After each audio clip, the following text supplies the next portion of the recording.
But here we are. We got snow on the ground. We're having a little bit of technical difficulties, but that's okay. We're gonna keep it moving. Cerrone, how you doing, man? I'm doing all right, man. I've been better. You know, the devil is a lie. That's all I'm gonna say. The devil is a lie. This is the last show before 2026. It's been a phenomenal year. It's been a blessing, and so we just gonna keep it pushing.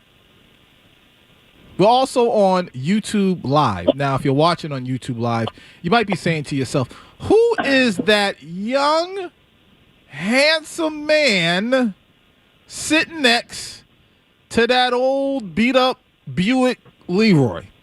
That would be my son.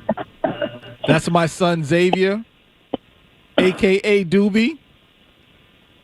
And he's also a Bruins fan. So, Bruins fans, I'm going to need your help later on in the show.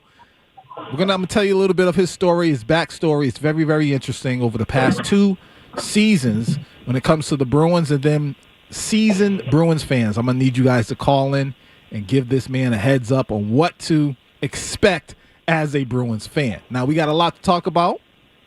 The NFL, the NBA, entertainment report, players call, all that good stuff. But before we start, we have to introduce the music of the day. Now, I saw this young man on social media. He's an influencer. A lot of people follow him. He's only got to be maybe 20, 21, but he was listening to an 80s group called The Time, and he was dancing, having himself a good time. Now, for the record, in the 1980s, I was around, but I wasn't old enough to be out partying to 80s music. So what today's music is, what we're dedicating it to, if I was old enough to party in the 80s, this is the music I would have been partying to. Well, I got to do the just on YouTube Live and all that good stuff. So, yeah, I wish I could have partied in the 1980s is the playlist of today. Cerrone, last season, maybe the season before, a lot of Patriot fans were saying, I wish that our Patriots were kind of like how they used to be. We wish that our Patriots could make the playoffs at the least. And here we are, 2025, 2026 season, and the Patriots have done it. Ultimately, Cerrone, I'm just going to ask you flat out, and we'll get into it, but ultimately, will the Patriots' success in the playoffs depend more on them being healthy or their playoff positioning?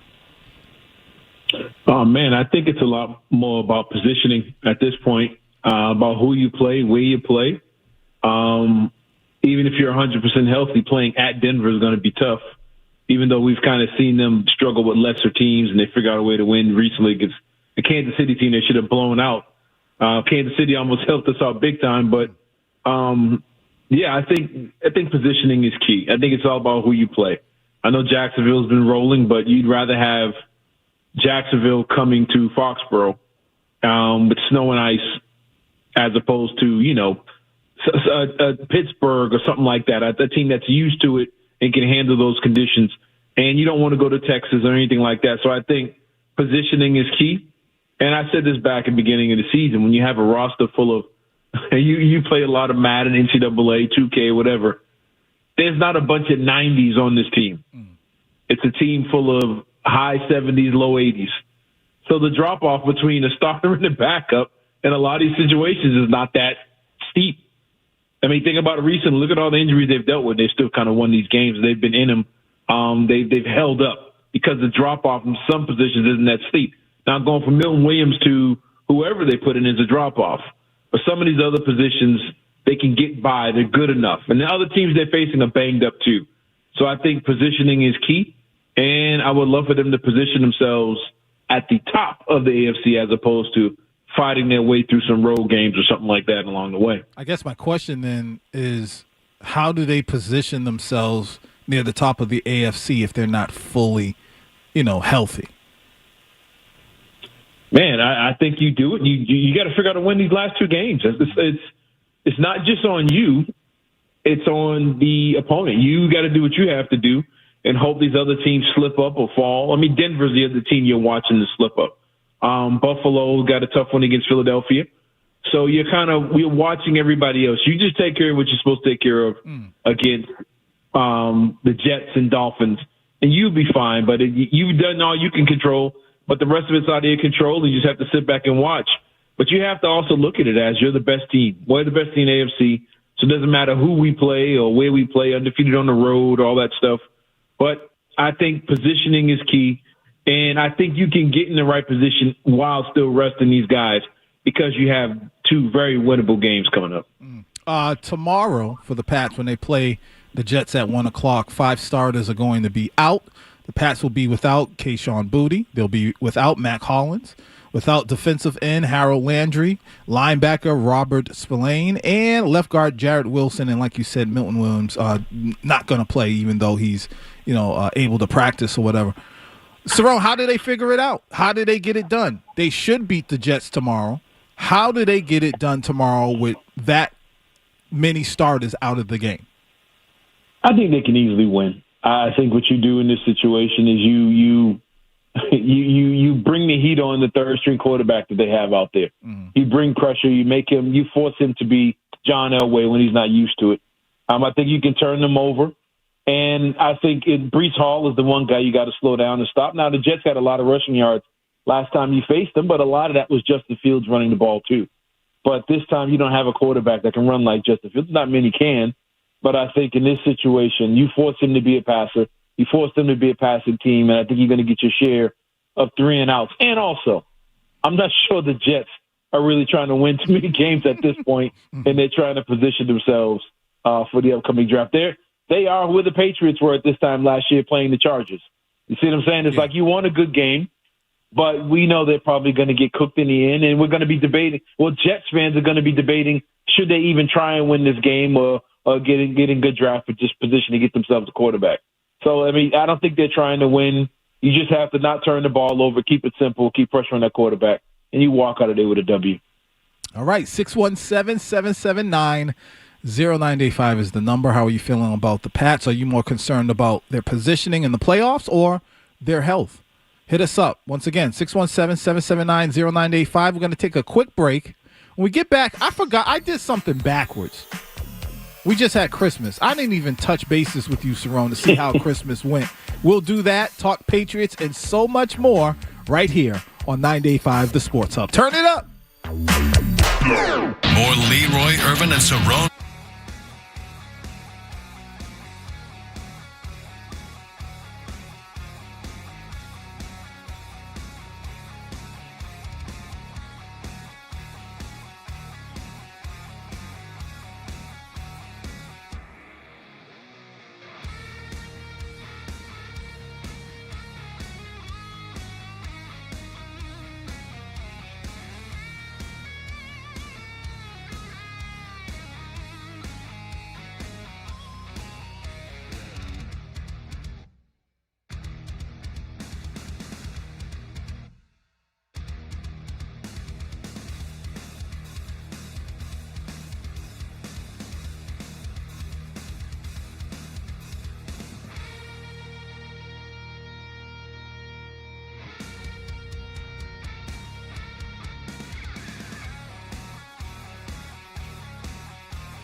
giving hot takes.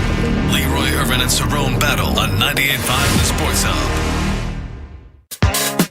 Dance a little bit. It's 98.5 The Sports Hub, Leroy and Cerrone Show, 617-779-0985 is the number. Cerrone, I mean, we're going to talk sports until 5 o'clock. And my apologies because somehow, some way, I forgot to simply just check in with you about Christmas. George, I don't even know if Cerrone is still there. I'm here. Can you hear me? Oh, look at God. Look at God. I'm here. My fault. You see what happens? See, because we didn't start with Christmas. He said, no. I gotta remind them what the season is all about. Y'all don't want to start with Christmas. Technical difficulties on the way. And then we decided to go where we were supposed to go. Look at God. Cerrone, I saw a beautiful video that you put up. And one of the best parts was seeing your oldest son. Y'all was competing in something, but the smile on his face. How was Christmas for you, man? It was cool, man. It was fun. We had a ton of fun Christmas Eve and family over. We had a kind of game night thing going on, and we had food and played games. And that Uno No Mercy, man, is cold-blooded. That's a tough game, Family man. still not talking to each other today? It's tough. The strategy is totally different on that one. It's also about getting the other people out as opposed to you trying to get rid of your cards. It's mad fun, though. Uh-huh. But yeah, we had a lot of fun game night, and folks stayed late into it's an early morning Christmas, and then Christmas Day we had a good time with the family. The kids had their gifts and stuff, and we sat there and enjoyed the day, man. It's my first time getting dressed in about 3 days, so I'm good. Those are the best staycations, and I'm gonna say this, and people are gonna think I'm nasty. I'm not nasty, but the best staycations are when you go, wait a minute, when's the last time I got in the shower? And then you realize it was like 3 days ago. It's like, oh, let me go and get in the shower. Peel me off this couch. Get me off. Yeah, peel me off the couch. Christmas, if I'm going to be honest, I think we've all been programmed to think that you have to buy a lot of things to give away to people. And I would love to have done that. But it feels like, Cerrone, and maybe you're in the same place, it feels as though personally and in general, a lot of people are making a return back to, hanging with family and letting that be the priority, the most important thing. And it seems that way. Mm-hmm. Oh yeah, it seems. I mean, you got to do what you can do, not what social media and society is telling you to do. Yep. I mean, you can't keep up with the Joneses. Everybody out here buying each other G-Wagon Mercedes. You can't feel bad because you can't buy your kids G-Wagons. I mean, it is what it is. You get what you can, do what you can do, but always remember what it's about. And, you don't want to ruin yourself mentally going into 2026 trying to keep up with the Joneses. And we've said this 100 times before. I don't care if dude be sitting there. Them kids don't remember what you get them by February anyway. They don't remember nothing. You ask them, like, yo, what'd you get last year? They'll look around like, I don't know. But, I mean, I thought that was a cool trend you see on social media. People asking their kids, yo, what did you get last year? And then they say, well, where did we go? And they remember experiences and things that they've done with people, friends, traveling, things like that. Right. And I think that's kind of where a lot of people are getting back to. And look, man, there's nothing wrong with that at all. And the kids were, I believe the kids were, everybody was happy. Everybody was cool. And man, I'm glad they're not like 5, 6 years old where you got Legos everywhere and Ninja Turtles. That's easy though. That's easy stuff to get. But man, all that stuff all over the place. I'm glad I'm not dealing with that no more. Nothing used to burn me up more than to see my kids when they were that age playing with, let's say, a McDonald's Happy Meals toy more than the toy you just spent money on for Christmas. And they that $100 Transformers under the couch. The Happy Meal toy is all it took. A Green Lantern ring they got in the cereal box. And them little bubble things that you get out the gum machine. You'd be like, what? That's all it took? Yep. Christmas for me, I really enjoyed it. It was more so about family and just enjoying family. We had a Stranger Things night, fantastic, which was fantastic. I gotta say this. So I got married in September. A lot of you guys know that. My wife, she took care of her brother. And I don't mean like that. I should have prefaced what I was about to say before I went there. She actually did get me. She got me a gift, and it wasn't so much what the gift is, and I'm not going to share that on air, even though I shared it on social media. But it was more so she put in a lot of thought and effort, and it showed that she like pays attention and wants to see me not only succeed but just be happy. And so that was really, really nice. Very, very special. Again, it goes back into family first. Yeah. So I hope everyone had a fantastic Christmas. If you celebrate, if you don't, you just had a fantastic day. But it was great. It was really, really good. And it was good. Can I add something real quick? What's that? Seeing these, speaking of social media, has got us all in a chokehold. One trend I'm seeing now that I'm really not feeling is that the next day people tearing everything down, like Christmas is over and move on and get over it. Mm-hmm. And it's like, yo, it's still the holiday season. Yes, it is. Kids are still home from school. You're still on vacation. Everybody still hadn't gotten dressed yet, taking a shower in 4 days. Kind of stop trying to kill the vibe to move on to the next thing. Like, oh, Valentine's Day will get here. Nobody cares about that anyway. It's got time. You know what I'm saying? Like, enjoy the moment. Sit still. Stop being so fickle to where you're on to the next thing, the new this, the new that. I got to be first. It's like, well, sit down and enjoy it. I understand you want your house clean. You want to get back to your normal living or whatever, but you don't have to strip all the joy from the kids just yet, just so you can move on to the next thing. Wait till after the new year, at least, or coming up the next week. Give it another week at least. Have your New Year's party or whatever. It's the holiday seasons. I always count it from Thanksgiving all the way through to New Year's, but just enjoy, sit back and relax for a minute and get off your feet and enjoy the peace of just being around family and being at home. Just for another week. Can you do that? Just one more week. Yeah, I took it a little bit too far, and my diet, it's been on pause, man. You can play D tackle for the Bats tomorrow. My stomach can. To all the youngins out there, just a heads up. When you get older, chances are all the fat going to go to your stomach, your face. My cheeks look all puffy, all that sugar. I just quit on the diet and just have been like Squidward when he ate all the Krabby Patties when it went to his hips. All right. That was enough of that. That was fun.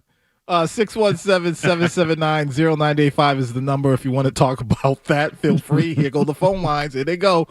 Before we went to break, we were also talking about the New England Patriots. And in your opinion, what's more important, their playoff positioning or their health?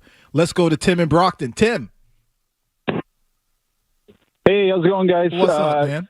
First of all, just want to say, best of all in the new year. You guys have been my favorite show all year. I hope the program directors are listening. We need to get you guys on more. You're just a joy to listen to. So I thank you a whole bunch for that. Thank you. On to the Patriots.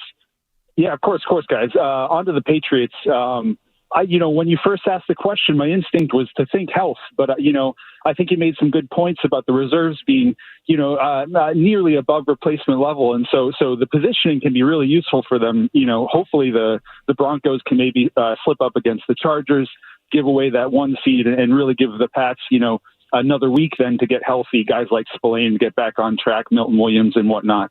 But yeah, I just wanted to kind of weigh in on that, support that point there, and wish you guys all the best. Thanks again. Appreciate it, Tim. Wishing you the best too. That's another one. Positioning. Yeah.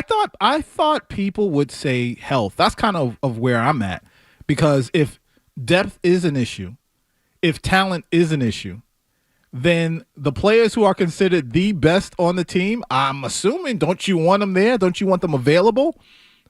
So when I hear about some starters sitting tomorrow, I'm like, cool. That tells me that the Patriots as an organization, yes, some of them are injured, but there could be a good chance that they're saying, you know what? No, we just got to get healthy. We're already in the playoffs. Let's get to the playoffs healthy. Plus, their road record's not bad at all. It's pretty good. So that's where I'm at with it. I'm more so get healthy. Playoff positioning, it would be nice to get the number one seed, but if you don't get it, you're already in. Be ready to play.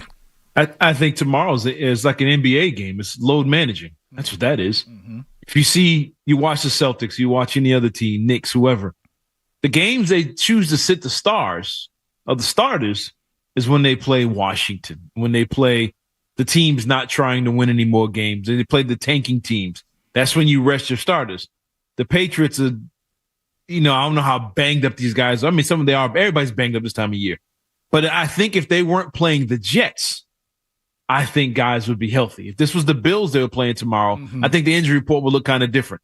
But now's the time, hey, we got to squeeze some rest in case we don't get that bye. We got to figure out a way to get you a week off, get you a couple weeks of rest. And I think they look at the opponent and say, hey, man, next 2 weeks, we're facing 2 third-string quarterbacks over the last 2 games of the season with 2 teams who don't know how much they're trying to win these games.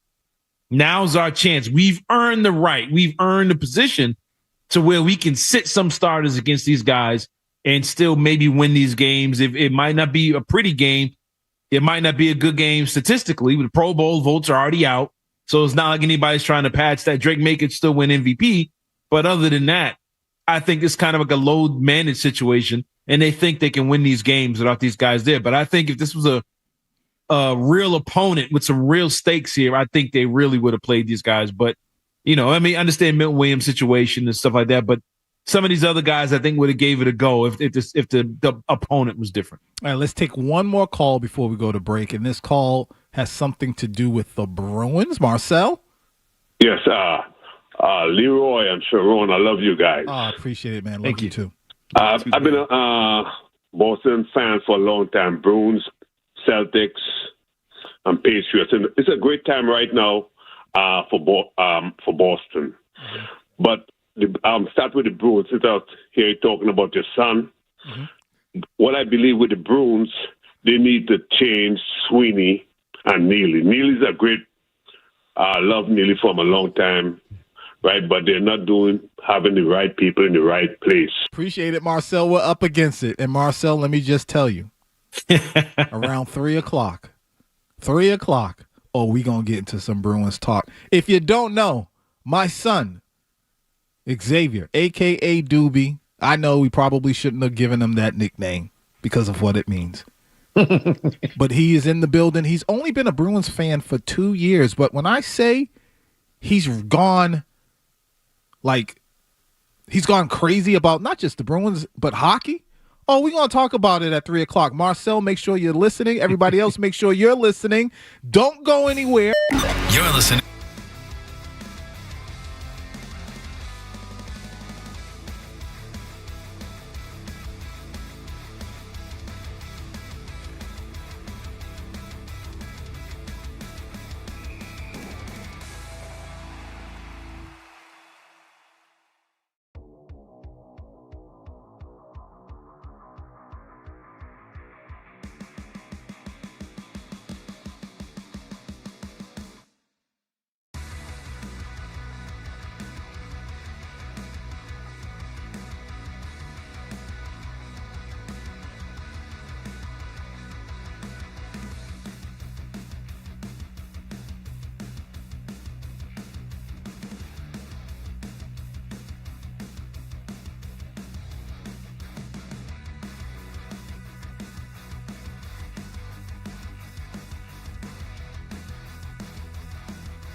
We're back with more Leroy and Cerrone on the Sports Hub. To been everything. My God. Something about that song right there. That was Cameo. Word Up. At one point he says sucker DJs. Sucker DJs sounds so disrespectful. Could you imagine being back then? Yo, he was a sucker DJ. It comes off like fighting words. It really, really does. You know what else comes off like fighting words, or maybe fighting, how can I put this? Maybe more so fighting opinions. Cerrone, early survey of the NFL executives has Drake May second in the MVP race. Yep. Before I go into that, let's look at some of the other stuff. Right now, Matthew Stafford is leading the way with 18 votes. As far as Coach of the Year, Mike Vrabel is leading the way. Executive of the Year coming in at second as a runner-up, Elliott Wolf, who a lot of people, rightfully so in my opinion, tore apart for last season. Yeah, but this time last year we thought he was gone. We sure did, but it's a different story now. But back to Drake May again. Early survey of the NFL executives has Drake May second in the MVP race. Cerrone, 2 games to go. If you had a vote, what does Drake May have to do in these final 2 games to get your vote for MVP? To get my vote, he didn't have to do anything else. He could sit out, as far as I'm concerned. And the thing is this, I know it comes off, he's a Patriot fan, whatever. Okay, fine. The Rams were expected to be a good team because they had a good team. They had a coaching staff in place. One of the best coach, probably some people think the best coach in the NFL, and McVay, who they also think he's the best play caller in the NFL. They added Devontae Adams, and it was like, man, this passing attack is going to be unstoppable. And you add Devontae Adams, who I believe will be in the Hall of Fame. He's got the numbers to back it up. You got Puka Nacua, who's probably the best young receiver in the NFL already.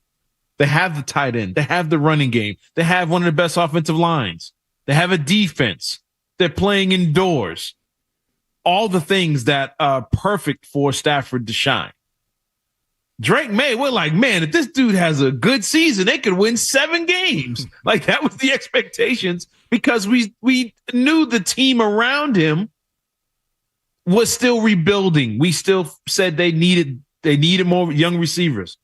Younger at tight end. The offensive line was a work in process. Trayvon Henderson was a rookie. Defense had some pieces they added, spent their money on defense. We thought they'd be a lot better on defense, but nobody anticipated them making this jump this far, this fast. And the reason is because of that quarterback. He's elevated and made the guys around him better. He's helped out Stephon Diggs. We thought Diggs would help him out. We thought Diggs wasn't going to be a player until Halloween. When you got this kid making throws, even when Diggs is covered, putting it in his back pocket, he made everybody around him better. He's doing more with less. He has a better record. I thought winning was the key to this whole thing in the regular season. If he ends with the best record in the league with a team with less talent, you got to give him MVP. And I know we live in a world today where it's all about the stats. But what the stats say? I'm looking at no, MVP used to go to winning.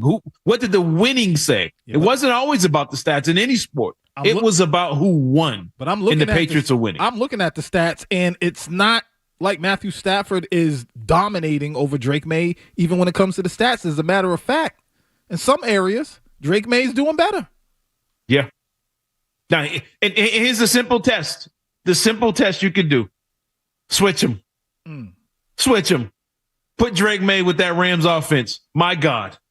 Give Sean McVay Drake May right now. If you gave him that truth serum from True Lies when they give him that and he's sitting tied up to the chair. Yep. McVay, who would you rather have a quarterback to go in the playoffs right now? I bet you he'd tell you Drake May because he could do more with them because of his legs, his mobility, his youth, his arm strength. And if you put Drake May with those receivers in that offense and that play calling, MVP would have been wrapped up already. And on the flip, if you gave the Patriots Matt Stafford at the beginning of the season, would they be in the position they're in right now? Think about that for a second. No, they're not. They wouldn't be, because you lose the versatility of May with his legs and his movement with a guy who's stationary that was already coming off injuries behind a bad offensive line. You give him a bad offensive line, worse receivers, and you're putting him in a cold and saying, all right, go out there and lead this young team. Quickly, Matt Stafford wouldn't look the same. To interject and to piggyback off of Cerrone's point, last year, I think that was the argument in the favor of Josh Allen over Lamar Jackson. Lamar Jackson had all of the stats, but they were like, oh, look, take away the weapons of, the Diggs of the world. But Allen's elevating the talent. Look, he's working with less. I would say that there's no debate. The Patriots' weapons are lesser than the Rams' weapon. I mean, give May, Adams, and Nakua. You could imagine what it would look like over here.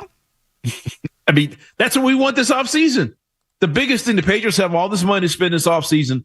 We want them to go get him a Puka Nakua and Devontae Adams. And we're like, man, what would he do then?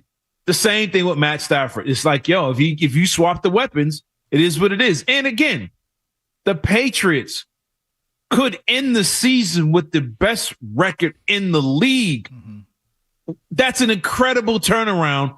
And you didn't really change much on offense, except you added Stephon Diggs coming off an ACL injury.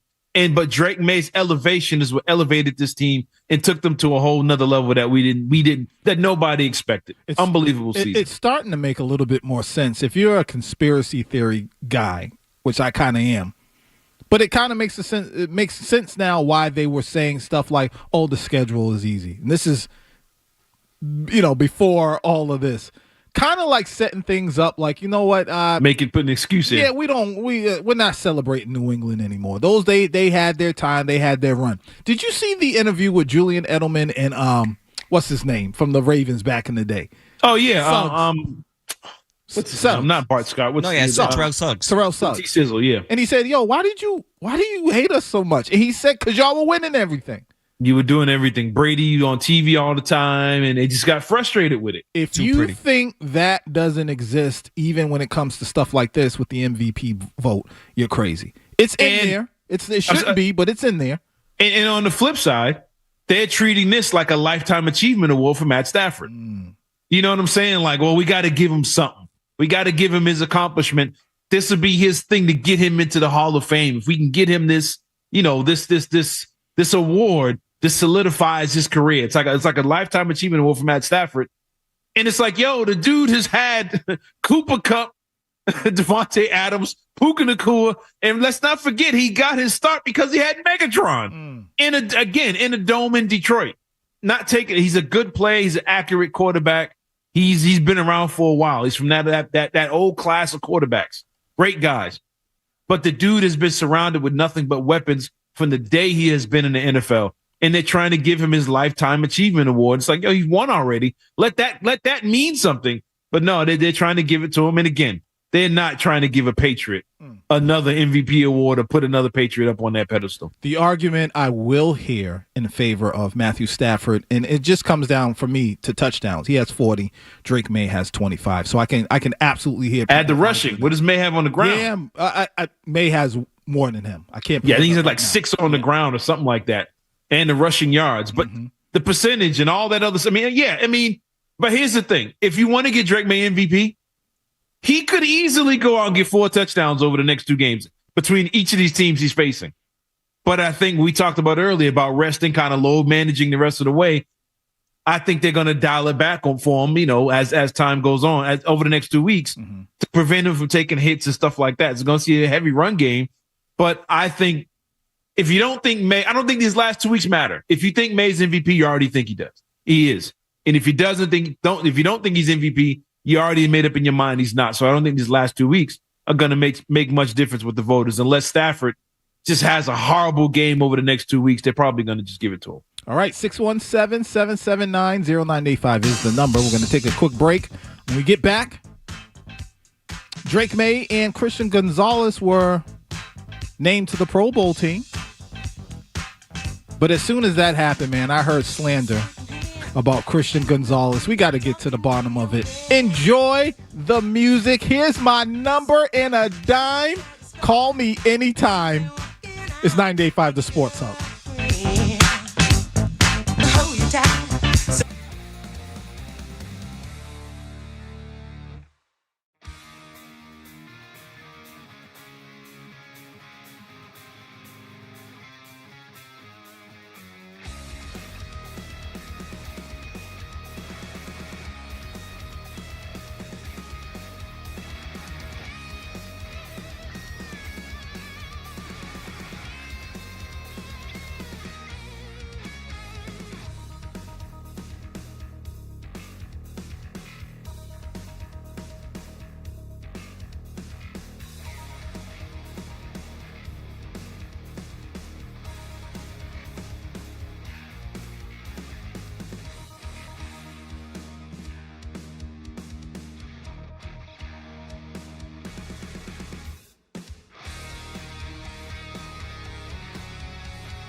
Now, Leroy Irvin and Cerrone battle on Boston's Home for Sports, 98.5 The Sports Hub. Okay, as you go through this season, fellas, and when you have success, okay, people get recognized. I want to recognize our 2 first ballot Pro Bowlers. First one, our quarterback, Drake May. Okay, our next one is our cornerback. You all think? That's a classic. Man, the way he looks at the camera at the beginning and smirks, he's chewing that gum. That's how I feel about Christian Gonzalez. I feel like he's looking at all those Patriot fans who think he's not really worth it. And Cerrone, believe it or not, there are a lot of Patriot fans who believe Christian Gonzalez isn't worth it, which is crazy to me.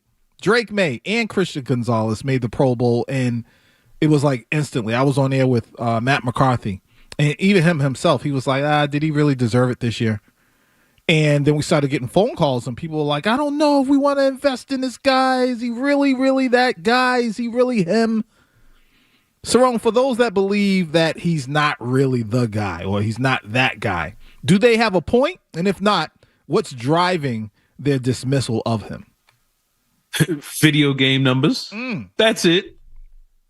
Listen, people are looking for a bunch of pick sixes and stuff like that. You know who get a lot of pick sixes?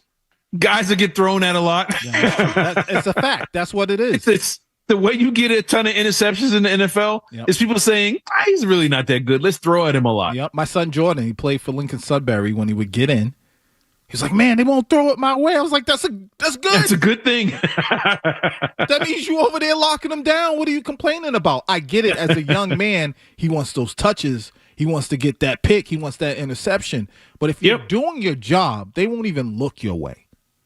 Yep. I mean, it's that simple. I'm pulling it up here. You look at the all-time interceptions list, and you think of the greatest DB of all time is most people's eyes Deion Sanders. Mm-hmm.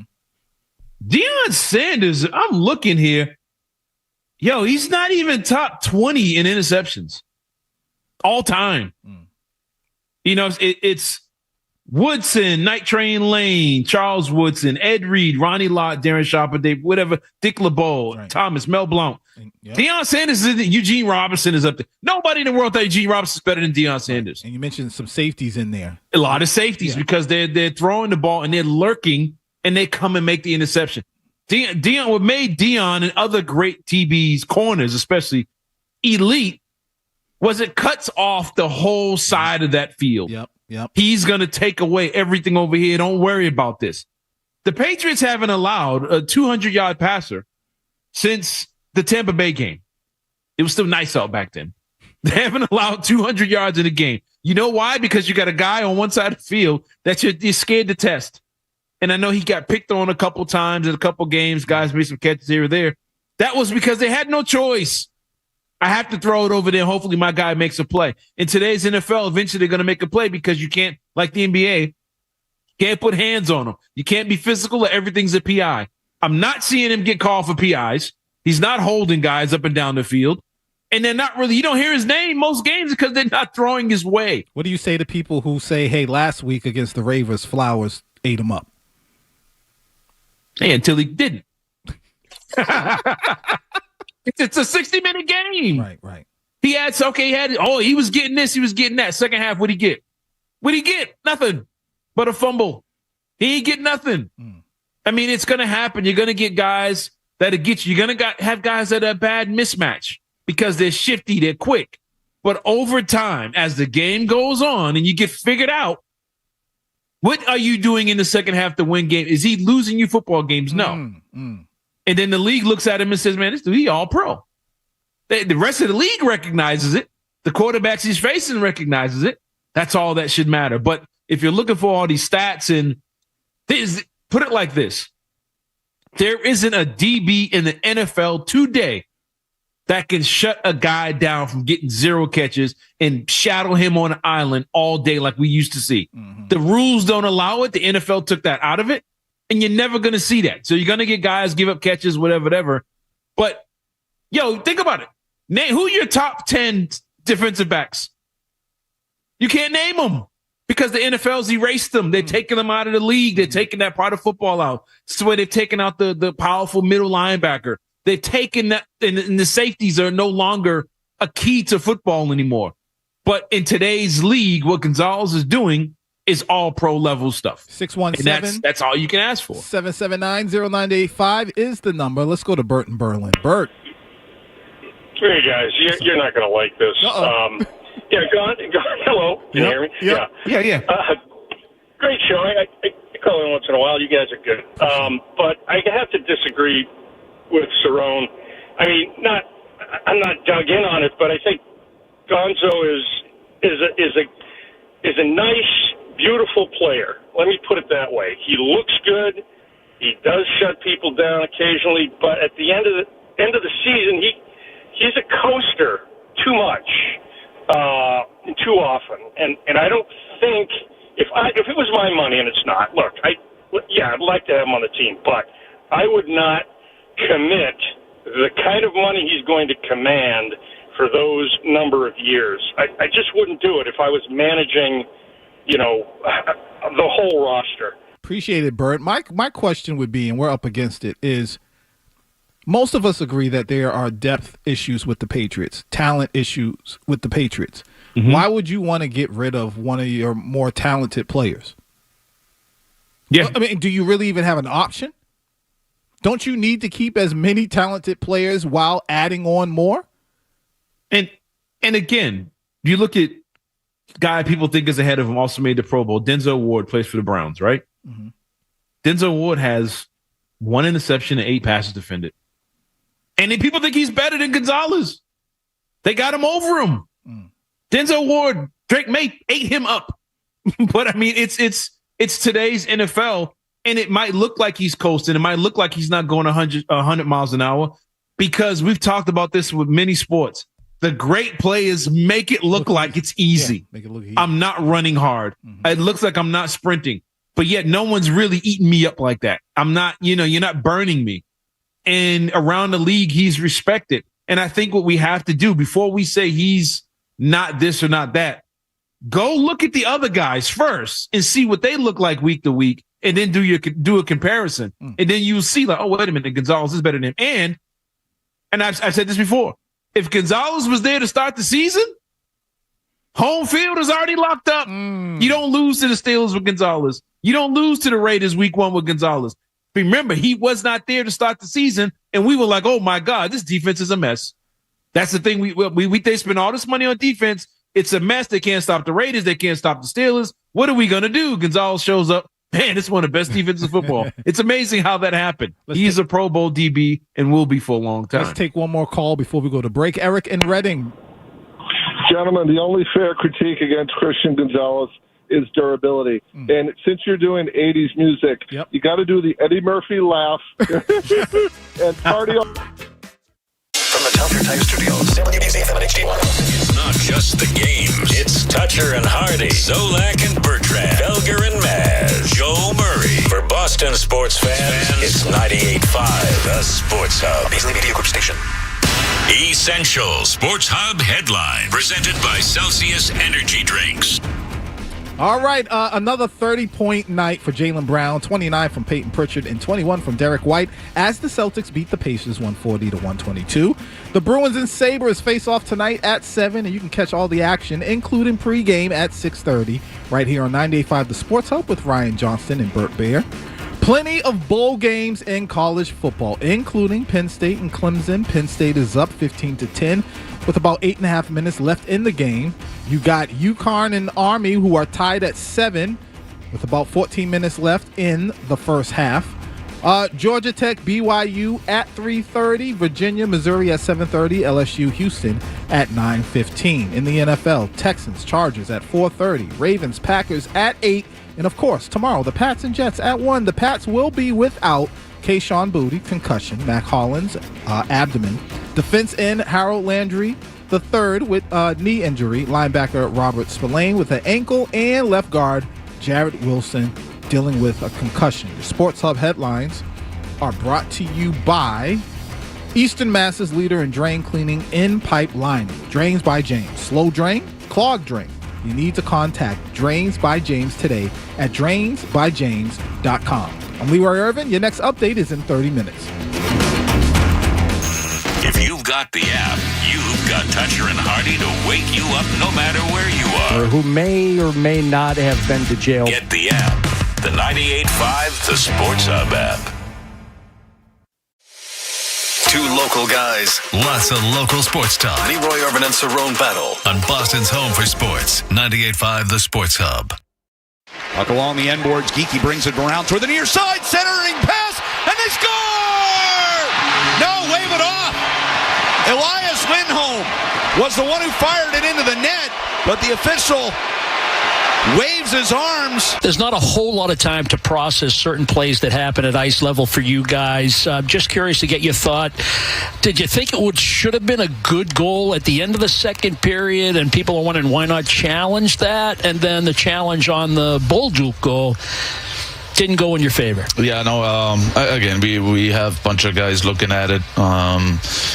David had a stick in the goalie's pads in there right before we scored, and I think we all thought it was not worth a challenge.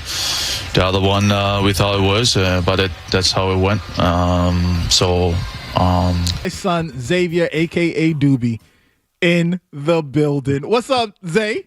Well, what's good, everybody? How y'all doing today? I hope everybody's going great. I hope everybody's day is going good. Oh, my goodness. This is so funny. And the reason why I have him in, and this is Bruins fans, please get ready to call in.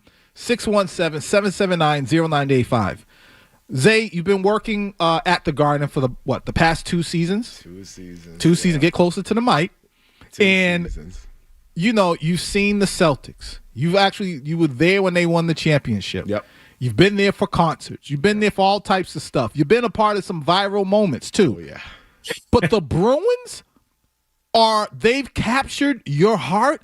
Not just the Bruins, but hockey? How did this happen? What is it about the game of hockey that you love? So, throughout time, people would always say, oh, it's just fights, it's just that, it's just this. And the more I heard that, I thought to myself, that's a biased thought. Mm-hmm. Everybody thinks that for some reason because that's what just was pushed upon everybody. So I took it upon myself to actually learn the rules and actually dive deep into the NHL and its history. Mm-hmm. Only to find out that, listen, this might be a hot take. I grew up playing football. I grew up playing basketball. But I always say this now. My heart, it belongs with hockey. Oh! Man. I just got gifted a hockey stick for Christmas, all that type of stuff. So I'm ready to get out there on the rink myself. Really? Yeah. So it's always been, I like the fluidity of it. Mm-hmm. I like how it's fast-paced action, and the rules are complicated enough to the point where if you understand it, it feels rewarding. Right? A lot of people don't understand that. A lot of people just see it and think about it. The 4 nations. Yep. What was the biggest, the most viewed game that whole entire time? What was it? It was the one where it was 3 fights at the very beginning of the game. Yep. Why? It's because there's fighting in it. But I guarantee y'all, if y'all watch that game as a whole, you guys will come out of that whole entire 4 nations experience thinking to yourself, this is a lot more than just fighting. This is heart. This is dedication. This is passion at the utmost. To me, listen, this is more physical than NBA. This is more physical. This is on par with NFL type status. Wow. All right. I'll even go as far as to say that Alex Ovechkin is better than LeBron James when it comes to cross sports things. But we can talk about that. That's a conversation for a whole different day. Okay. All right? So wow. 617-779-0985. Call in, Bruins fans. Welcome this new fan into the fold, if you will. Plus, also as seasoned Bruins fans, what type of what does Xavier need to know as he begins to become fully engulfed in this whole Bruins life? Hit us up 617-779-0985. Zay, what's your thoughts on the Bruins? All right, so look, and remember, we just had a caller who said that the front office needs to go. Yep. I would love to hear your thoughts on that. But the Bruins in general, how do you feel about them? Okay, so I'll start off with the person who said that. Now, I do agree with you. It's not that I don't agree with you in any way, shape, or form. It's just, like you said, recently the Bruins have been in a good spot, right? And we're in a good spot right now due to Cam Neely's, the way he's maneuvering around the NHL and all that type of stuff. There's been chants about fire Neely and all that type of stuff, throughout these last couple Bruins seasons and all that type of stuff. But those chants this year have died down immensely. Wow. You don't hear those chants as much. You don't. And I think it's because as much as we miss Marchand and as much as we miss, we just got rid of Brandon Boosie and he's doing very good for the Carolina Hurricanes right now. We are starting to make a name for ourselves again as a Bruins culture, I feel as if. From the history that I know about us, our last cup was 2011. I feel like we're trying to get into that atmosphere once more. Oh, wow. Do I think it's going to be easy? No. But with the coach that we have right now, Marco Sturm, he's a really good coach. And what makes him a good coach? And Cerrone, if you got any questions, jump right on in. I'm letting him go, man. Okay. These is where I have a lot of notes. Okay. I can with a lot of notes for this. That's what's up. So this is all off the mind. Marco Sturm, he's Mr. Yeah, no to me. Every time you go into an interview, you'll hear him say, yeah, no, yeah, no, yeah, no, yeah, no. Okay. Whenever he starts off a question, right? Or answer. So Marco Sturm, to me, it's him making tough decisions, right? Even when those tough decisions are team altering, like they can really either put the team in a detriment or they can really make the team prosper. And that a way that he's done that is by getting rid of I don't want to say get rid of, but he's traded John Beecher. And John Beecher, he wasn't a really good player, but he was a player that if he played more, he maybe would have given us more of a better chance at winning more than we already have. But he's sent to the Calgary Flames, and the person who sent him to the Calgary Flames, Marco Sturm. Why does he do that? Because John Beecher is not producing enough, right? Now, the audience and the fans, they don't like that choice. But as you can see in Calgary right now, what's happening? He's not doing good. He's not really doing the best that he can. So I feel like Marco Sturm, when it comes to that type of stuff, he knows the right decisions to make. He's kind of like a Mike Vrabel. Okay. Mike Vrabel in a way. Yeah. He makes very questionable decisions, but sometimes they tend to work out. They tend to work out. Okay. All right. 617-779-0985 once again is the number. Bruins fans, you got a new one here. He's been dedicated to the game for the past 2 years. This is my son, Xavier. And welcome him in. And then also, as seasoned Bruins fans, what does he have to look forward to as he enters this Bruins life? Let's go to Rob in Oxford. Rob. Hey, Xavier, so I want to let you know that you can always win an argument by telling somebody that the best playoffs in all of professional sports is hands down, without question, the Stanley Cup playoffs. There's nothing better than that. Okay, I like that. Was you talking about the one against Vancouver, right? Oh no, just in general. He dropped, but yeah, just in general. In general, their playoff is the best. Every time. I feel like now listen, I wish I could relate to you and your playoff experience. And when the Bruins were in the playoffs and when they made it to the Stanley Cup, sadly. Yeah, you was little. Yeah, I was little and I wasn't into hockey. 3 Game 7s. 3 Game 7s. See, there it is right there. Now, knowing he was 7 years old. Yep. 7. Oh my goodness. Yeah, Tim Thomas stood on his head. You would be in love with number 30. Yep. For these last 2 seasons, I haven't even had a lick of a playoff atmosphere for the Bruins. And this being the 3rd season, I am hoping, and I can really see that this is the season where we can actually make it to the playoffs once more. And I really hope to get close to that Stanley Cup once again. Wow. I love that. If you're just tuning in, This is my son, Xavier. He works at the Garden. And out of all the teams, all the events, including concerts and all that, hockey has grabbed his heart. The Bruins have a chokehold on him. He's been sitting here giving us how he feels about the Bruins, how he feels about the game. Guys, if you are a seasoned Bruins fan, please call in 617-779-0985. First and foremost, welcome him into the fold. And then also, any advice for a young Bruins fan when it comes to the Bruins? We'll take your calls next. The phone lines are going. 617-779-0985. We'll be back. Leroy and Cerrone.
Now, Leroy Irvin and Cerrone battle. Leroy and Cerrone on Boston's Home for Sports, 98.5 The Sports Zone.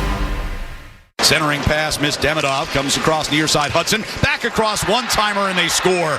Slefkovsky from the right face-off dot makes it 6-2. Bruins fans, you have a new family member, and he just so happens to be my son, Xavier, a.k.a. Doobie. Hey, Cerrone, what was that nickname? You used to call him Doobie something. Oh, he was real little, and that something they were playing or something they were doing, them and my boys. And the song, I think it's Boogie Wonderland, the old disco song came on. Yeah. It was like a TV commercial or something. And he was dancing away, and I started calling him Doobie Wonderland. Doobie Wonderland. He just kept dancing to Boogie Wonderland. You remember that? Well, Doobie Wonderland in the last break was literally, and I'm impressed, he was expressing his love and how he's found hockey within the last 2 seasons. He works at the Garden, and hockey, the Bruins have been, it's the game that it's called him. He got a hockey stick for Christmas. My God. Hasn't even been on the ice yet, which is another story we could talk about later on, which I don't understand something about Boston because we went to go ice skating. I'll tell you guys about that later on. But we also asked for seasoned Bruins fans to call in to welcome him into the family and to also give him a heads up of what to expect as a Bruins fan. Let's go to Frank in Los Angeles. Frank. Hey, gentlemen, first and foremost, Merry Christmas, Happy Holidays. Same to you. Every Saturday, tuning into you guys, so it's great to hear you today. And, Zay, welcome aboard. I'm going to tell you, as a longtime Bruins fan, be ready to get that left at the altar feeling when you have massive playoff letdowns. But the ride is great, and welcome to the team of the miserable. Frank, okay. Wow. Welcome to the team of the miserable, and be ready to get left at the altar. Yeah. Now, y'all might for some reason, although I don't know that phrase in this specific situation, I know that phrase because I've just gone through it already, getting literally just having to deal with a straight up losing season, like not even a lick of a chance. But I think for him, what he's saying, for instance, imagine, okay, so it's like a wedding. Yeah. Imagine you meet someone, there's love, and you're like, this is it. This is when it's going to happen. We're going to get married, and you're up at the altar, and then she never shows up, a.k.a. the Bruins don't show up. Now, they get you all the way there. You're happy, and then all of a sudden it's just like, they don't 2 years show ago. Yeah. Now, best record ever. Yeah. Best record in regular season, 22-23 Bruins. Go out in the first. Exit. I have a bad feeling that, this season might be along those lines simply because at the beginning of the season, we started in the first in the Atlantic Division. Then we bumped down to number 3. And can you guess where we're at now? First? Nope. Out of the playoffs. 6? Yeah. Oh, it's boy. not looking too hot right now. We're on a little bit of a slide. Came off a 3-game home game losing streak. Wow. Which is not good at all. Let's get back hopefully we can pick it up tonight against Buffalo. There we go. Let's get back to the calls. Mac T in Whitman. He wants to give you some advice. Mac T, what's going on with you? Hey, what's up, my fellas? Listen, I want to preface this call by saying I do want to talk to Xavier, who happens to share my middle name, but I want to say to the boys, Leroy, Cerrone, I love you guys. You guys are the best show on 98.5. For real. All right? Thank you. Appreciate it. Xavier, I am sorry to say this. Welcome to the club, homie. All right? Like, I'm dead ass when I say this. Yeah. You cannot expect anything from the Bruins until they do it. Okay. It just happens. It's organic. 2011 was like a mirage. Yeah. But I love your enthusiasm. Welcome to the club, young fella. I appreciate it, Mac T. Welcome to the club. Let's go to Jason in East Bridgewater. Jason. What's going on, guys? How are we doing today? Good. I'm telling you right now, get ready. Your hat ripped out at the end of the year. I'm telling you right now. You know. Oh, man. Jason, well, Bruins this is looking too good. That's what I'm saying. right Bruins now, fans are just miserable. Again, You know what? No, you know what? Okay. Bruins fans are probably the realest in Boston. Yeah, they keep it. They keep it honest. They just lost 4 games in a row. They gave up 20 goals in the last 4 games. They're real. Patriots and Celtics and Red Sox fans. Well, Red Sox fans, they're hurting right now, down bad. But everybody else will be mad optimistic. Bruins fans are like, nah, man, get ready. It's going to hurt. You're going to go through some pain being a fan. But I think that's a good thing, though. Once again, 617-779-0985 is the number if you're just tuning in. My son Xavier is in the building. He's been working at the Garden for the past 2 seasons and has fallen in love with the Bruins and hockey in general.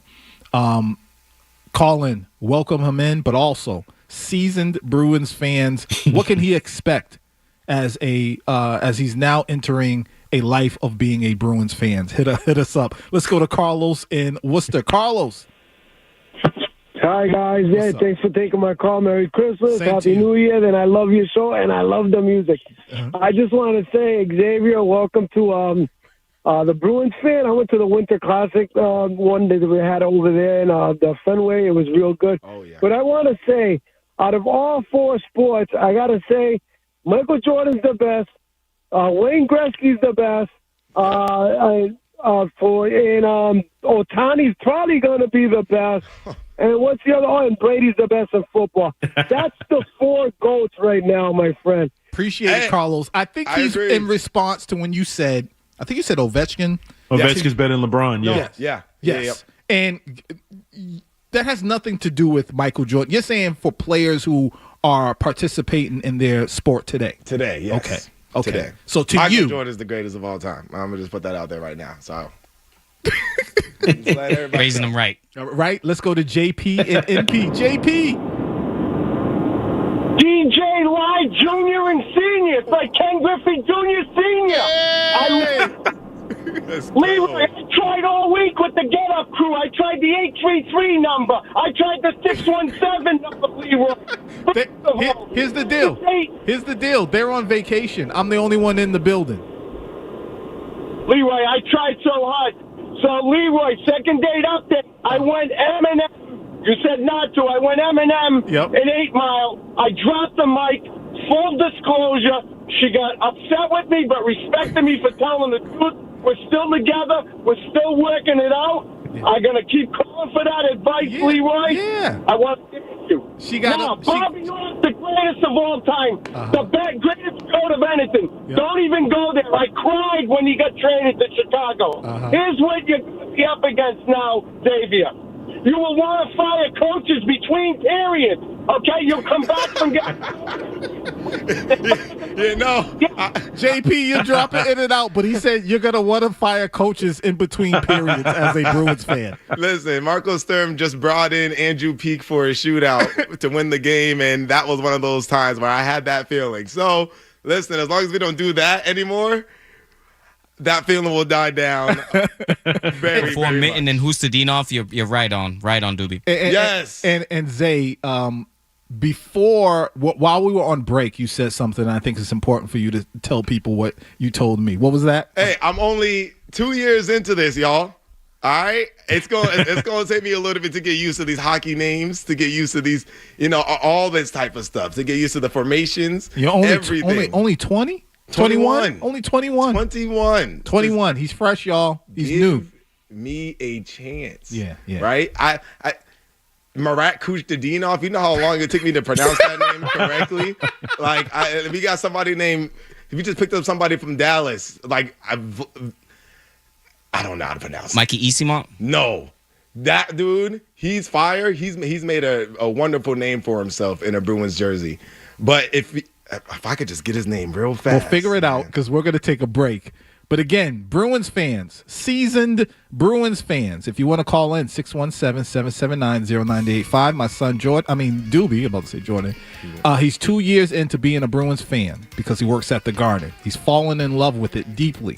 What does he have to look forward to as a Bruins fan? Hit us up. Coley at your nook. Okay, 617-779-0985. We'll be right back.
Taking your calls, giving hot takes.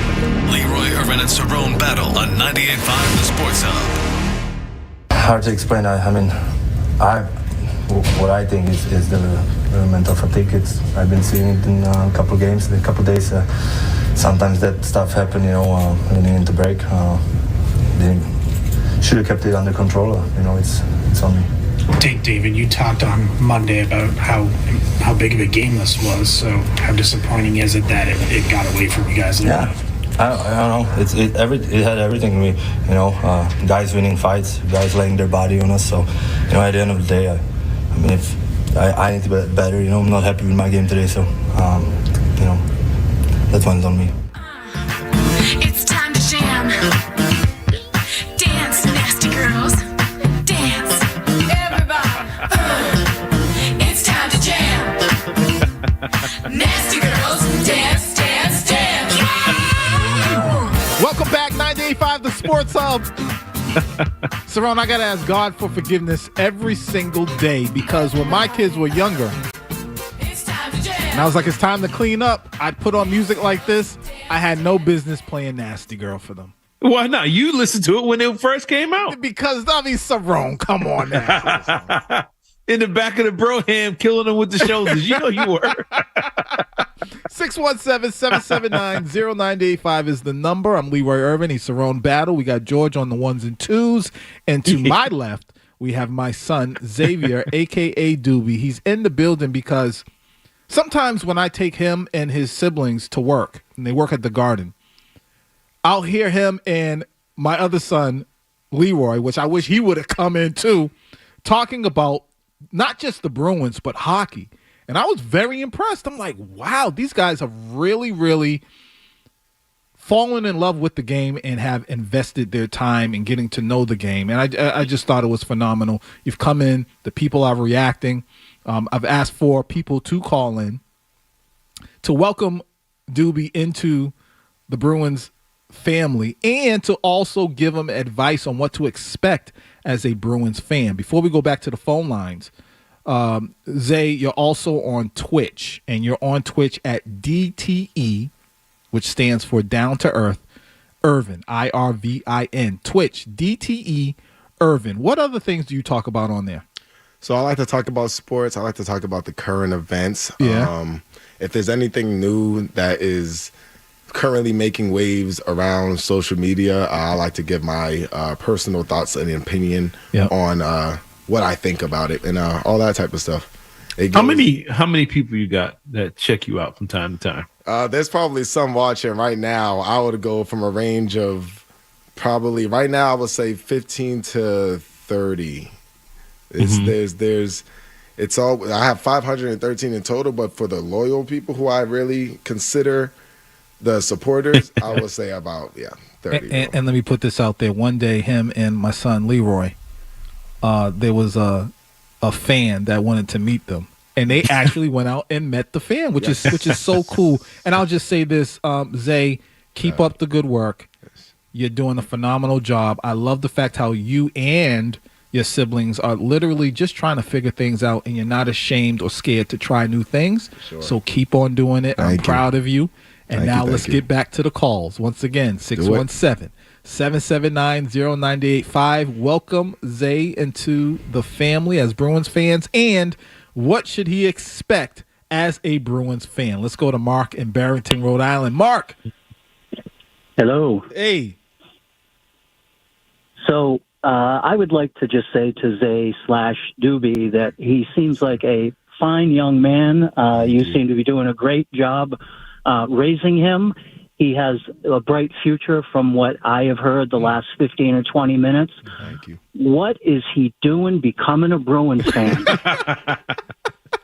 It's not even where I made my mistake, huh?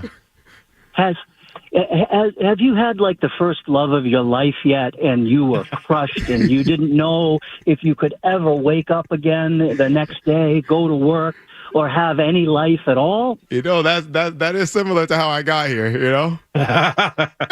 Okay, well, guess what? That's a breeze compared to how this team is going to crush you in everything that you're building to be. So my advice is wait till you're about 30 before you even think about, becoming a Bruins fan. I believe in my Bruins now. Okay. Oh man, Marco Sturm is the guy. Relationship, man. Don't go all in. Is the guy. Let's go to Harry, and I believe this is Ethel. Harry. Yes. What's up? Xavier, love that you've joined the team. Yes. My advice to you is simply watch the World Juniors. Okay. They're going on right now. We got a couple of young Bruins prospects. Yes, I know James Higgins is he's coming up pretty soon. Exactly. So you watch those guys and Zeller, and, well, your heart will be broken for the next 30 years. Jeez, man. We need to have a prayer session for Bruins fans. This is unbelievable. Let's go to Brian in the truck. Brian. Hey, man, you got a bright future. You got to run, bro. I mean, I'm going to break it down for you. Like, you're a single guy. You go to a party, and there's that hot girl. Yep. And you want to, I'm try to keep this PG. You want to really make your move. Yep. She might show you a little something, but you're never going to score. That's the Bruins. Oh, Lord. What is going on? No, we got to meet at Cathedral in the South End or something. All the Bruins fans come in. I love the analogies. God bless the all night of prayer for Bruins. Like Bruins fans, man. They need a collective exorcism or something. I am left in awe right now, right? dude. Let's go to PJ and Lowell. PJ. Hey, what's up, Cerrone, Leroy? I love you guys. Love the show. Hey, Doobie, wonderful, or whatever it is. You hitched to the right wagon. The wheels might fall off sometimes, but we always put them back on. All the other three major sports, man, there's like fair weather fans, but it's always cold on the ice, baby. Yes, sir. That's what I want to hear right there, man. Yeah, I like that. I like that. Let's go to Jason in Derry, New Hampshire. Jason. Expectations as a Bruins fan. They're always gonna have a pretty good tenders. They usually skate hard. The locker room's strong, good culture. But the biggest thing is like every year is gonna be what the needs are. It's gonna be a middle six or a top six scoring winger. Trade deadlines like we need a scoring winger. Offseason need a scoring winger. It's like the never-ending scoring winger search. It sucks. That is kind of true because right now I do think we need a scoring winger besides Fashion House. Wow. Let's go to Mitch in Newton. Mitch. Hey, guys. Hey, good morning. Good afternoon. So here's my take. The Red Sox didn't win a World Series for 86 years, and you probably heard the same thing from fans, Red Sox fans for all those years. Mm-hmm. You're 21 years old. Mm-hmm. Root for your team. Be passionate. You never know what's going to happen. Yes, so sir. Enjoy the ride. Enjoy being a sports fan. Enjoy the passion that you have, and don't let these fans crush your. Looking forward to it, man. Listen, Thanks, I'm Mitch. gonna stay resilient over here. One more. No, we're gonna take two more calls before we go to break. Let's go to Adam and Drake it. Adam. Hey, how you doing? Good. Hey, man, welcome to the fandom. Bruins are awesome. I'm so proud, dude. Another fan of the Bruins. Like, for real. Don't listen to all these old guys. Listen to the young guys. All young guys are excited for the Bruins. Mm-hmm. That's what's And one more thing. Yeah. Don't hate on the goalie, man. They're the last line of defense, but they got 5 guys in front of them. True. Yeah. You know what? I'm trying to come to terms with that. I know Swayman he's in a little bit of a coasting session right now, but hopefully he can pick it up. All right, let's take one more. Kenny G from Atlanta. Kenny G. Happy holidays and welcome, young man. Welcome. Yes, I'm gonna break this to you like this, right? The Bruins, they remind me of songs, right? Mm-hmm. And one of the songs is "Didn't We Almost Have It All?" Mm-hmm. Whitney Houston. Mm-hmm. And if you need help growing up, going from boys to men, the Bruins will help you get there. I promise you. You're gonna go on a nice ride on a roller coaster. There we go. And you're gonna come down. But guess what? You're gonna go back up. And you're gonna come down. But guess what? You got 2 guys in there, like your dad and my other guy, to help you get through it. Yep. So welcome. And eventually the ride's gonna be worth the money. There you go. All right, let's take a quick break. When we get back, Zay, you got to stick around. You can't go anywhere yet. Yeah, we got to talk about the NBA and the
Cerrone on the Sports Hub. Why is Christmas basketball still so important to you? I thought this year. Still important to me? Yeah. Why does it matter? Yeah. Oh, yeah. Okay. That's a better question. Yeah. I'd much rather be at home with my family. But I mean, it's the game. It's the game I love. It's the game I watched when I was a kid on Christmas Day, watching a lot of the greatest play the game on Christmas. It's always been an honor to play it. Obviously, I'm going to be completely honest. I would like to be home on the couch with my family all throughout the day. But my number is called. Our number is called. So we have to go out and perform. And we look forward to that. In the building, Xavier, a.k.a. Doobie, he's in the building. Before we go on to the whole NBA, NFL stuff, real quick, you're on Twitch, and I just wanted to put it out there again, especially to the young folks who are listening. DTE Irvin, IRVIN. They can find you on Twitch there. Yes, sir. All right. That's exactly where. DTE Irvin, IRVIN. Well, again, I'm not just saying this because you're my son. You got talent when it comes to this stuff. You can hear it. And just keep on working, keep on developing, and you're gonna go far. So I think you got talent for this too. Cerrone, shut up, Cerrone. I felt like you was about to say something. No, I'm just laughing. No, you've always had talent. You've always not been afraid of being you and being different. Yeah, and that's a good thing. Like that time he walked off on his own at the beach. And you talking about that all the time. And you found him. I thank you for that till this day. Thank you, Cerrone, for finding us. Wait, before you go, Zay, we got somebody special on the phone. To that special someone, who is this? It's Princess.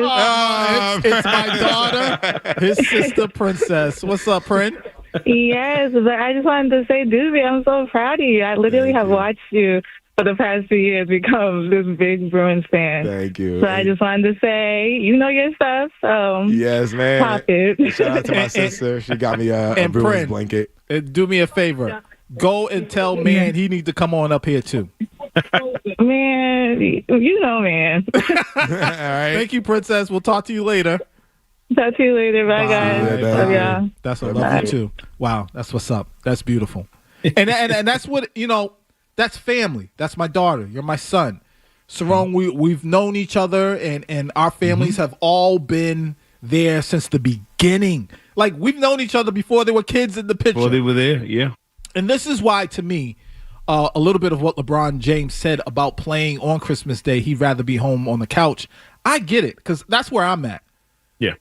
I'd rather be at home, family time. I personally feel there are way too many games on Christmas Day from the NBA, and then when the NFL jumped in, it felt nasty. It felt disgusting. Like, they tried to bogart their way in. Trying to bogart. Now, this past Christmas, Cerrone, I saw a lot of this. A lot of people were saying the NBA snatched Christmas Day back from the NFL. Is that true? Yeah, it's their day. The NFL tried to bogart, and they went in there and had a bad product. They went out there and all the quarterbacks were backups. The teams were eliminated, and they messed up. I mean, I know they didn't know Mahomes was going to be hurt or whatever, but this is okay. This is something I've always said about the NFL. People talk about the popularity and the numbers and all this stuff that goes with the NFL. Oh man, it's the most popular sport in America. And I always push back on that and said, I don't think it is. I think it's the most convenient. And that's because the biggest day for football is Sundays. It's almost like holidays. Everybody's home. Nobody's at work. The games are 1 o'clock in the afternoon or 4 o'clock, whatever. They're done early enough that we can go to bed, except for the Sunday night game. Everybody's home. It's a routine. It's a tradition. But when the games are on times where we're not used to them being on, it seems out of place. It seems boring. We say the product is bad. The players don't really want to be a part of it. We're used to seeing NBA games on Wednesdays and Thursdays. So when we watch the NBA on Christmas Day, it's like a regular day. NFL, it's like, man, why is this even on? Like, it just doesn't feel right. Whereas Sunday, there's games today and we don't even care. You know what I'm saying? It doesn't feel right. But I think it's more of a convenience and a ritual and tradition as opposed to we're going to watch football because it's just football. It's like, no, you're not watching the Fenway Bowl right now. Just stop. You're not watching it. You're used to watching football on Sundays at 1 o'clock, watching your team, and that's it. Anything out of that, doesn't feel normal, doesn't feel right, and we don't tune in like we used to. And real quick, LeBron complaining about playing on Christmas. This is why most superstars retired at 33, 34 years old back in the day, so they can spend their prime years with their families. Yeah. You chose to hang around this ring chase and to chase stats as opposed to being home with your family. You could have retired 10 years ago and still been LeBron James, one of the top 5 greatest players of all time. But no, you chose to stick around and retweet and tag yourself in stuff that says you're the greatest scorer on Christmas Day history. You chose that life. So don't get mad at it now, where you could have absolutely walked away from the game years ago and spent time with your kids, but now they're grown. Now you wish you were home with your kids. Yeah, I kind of felt that way with Tom Brady. I know he went on to win a championship, but for me personally, I was thinking about family, and I was saying, you know what? He has nothing else to prove. Nothing to prove. He could have been left. He could have been left. I mean, he stayed around. He did his thing. He was successful when he stayed around. But I much rather would have wanted to see him go on and just spend time with his family. All right, we got to take another break. When we get back. From the Telfair Tire Studios, WBZ FM and HD1. It's not just the games. It's Toucher and Hardy, Zolak and Bertrand, Felger and Maz, Joe Murray. For Boston sports fans, it's 98.5, the Sports Hub. Paisley Media Group Station. Sports Hub headlines. Presented by Celsius Energy Drinks. All right, another 30-point game for Jaylen Brown. I believe that's 8 30-point games in a row. 29 from Peyton Pritchard and 21 from Derek White as the Celtics beat the Pacers 140-122. The Bruins and Sabres face off tonight at 7, and you can catch all the action, including pregame at 6:30, right here on 98.5 The Sports Hub with Ryan Johnston and Bert Breer. You have plenty, and I mean plenty of bowl games going down right now. UConn and Army. Army's up 20-10 with about 14 minutes left in the third quarter. Georgia Tech, BYU at 3:30. Virginia, Missouri at 7:30. Matter of fact, Georgia Tech, BYU is up 6-0 with about 5 minutes left in the first quarter. Again, Virginia, Missouri at 7:30. LSU, Houston at 9:15. In the NFL, Texans, Chargers at 4:30. Ravens, Packers at 8. And, of course, tomorrow at 1, the Pats and Jets. The Pats will be without Kayshon Boutte, Mac Hollins, Harold Landry, Robert Spillane, and Jarrett Wilson. The Sports Hub headlines are brought to you by Celsius Energy Drinks. Refresh your energy with the zero sugar, essential vitamins, and proven ingredients. I'm Leroy Irvin. Leroy and Cerrone will be right back. To us, Boston pride runs deep. I'm a Bostonian! This is Boston's home for sports. Bow, bow, bow! 98.5, the Sports Hub. Now, Leroy Irvin and Cerrone battle on Boston's home for sports. 98.5, the Sports Hub. She's a fine mama jamma. Just as fine as she can be. You'll thank me later. Anyways, welcome back. Before we do the entertainment report, let's get these phone calls going. Let's go to Kevin in the car. Kevin. Hey, guys. How's it going? Well, Zay, first of all, with regards to hockey, I think playoff hockey is the best playoffs in all of sports. My question, though, is football related, and it has to do with the Pats, and it's the screenplay. I feel like that has been irrelevant. I don't have the numbers in front of me, but with Trey Henderson, I just feel like a mediocre offensive line. I'm kind of surprised with Josh McDaniels it hasn't happened more. Appreciate it, Kevin. Hey, Cerrone, how do you feel about the screenplay or the lack thereof when it comes to the Patriots offense? I think we've all been looking for it. I'm wondering, I don't know this for sure at all. I'm wondering if he's worried about the foot speed of the offensive line. I think in order to have good screen game, you got to have guards and, just players on the offensive line that can get out in front. They have the speed to get out and block and get downfield. I'm wondering, was the depth of the offensive line a concern because guys get hurt when they're downfield? Will Campbell's out because he got hurt downfield blocking. And I'm just curious of, do they feel these guys don't have the foot speed or the athleticism to get out and lead the way on a screen play, a screen pass, like we used to see from the older, Patriots teams back in the day when Brady was really going, him and McDaniels were going. But I'm wondering, was the construction of the offensive line different? Were they faster, more athletic, more agile, where these guys are more like a wall? And I'm just curious. I don't know why, but it's something I expected. I thought Travion Henderson would be amazing in the screen game with his speed and burst. But he seems like a guy, he's so fast, he'll get out in front of the lineman before they get a chance to block downfield. But I think as this thing goes on, this is the whole thing about this Patriot team kind of being in a rebuild. As it goes on and they add to their roster and they get more things in place, will they build their line to be more versatile and more agile and athletic to where they can do things like Moses, Morgan Moses at his age. I don't know if he's the type of guy that's going to get out front like that, but maybe they're going to construct a roster that's going to be more versatile to match the screen game, to be a power running team, to run the ball more on the outside. Again, you need pulling guards that can do that. So, I mean, maybe that's coming, but I don't know if their roster, the linemen allow them to be heavy in the screen game. All right, let's take one more caller before the entertainment report. I believe the name is Raji. If it's not, please forgive me. He's in California. What's going on?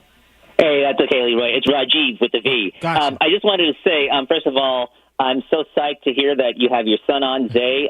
Zay, I heard this is your first show, so you're doing a fabulous job. Thank you. And Leroy, I love the fact that you're able to share with your family and with your listeners your family with us, and we get to hear his takes on hockey and everything.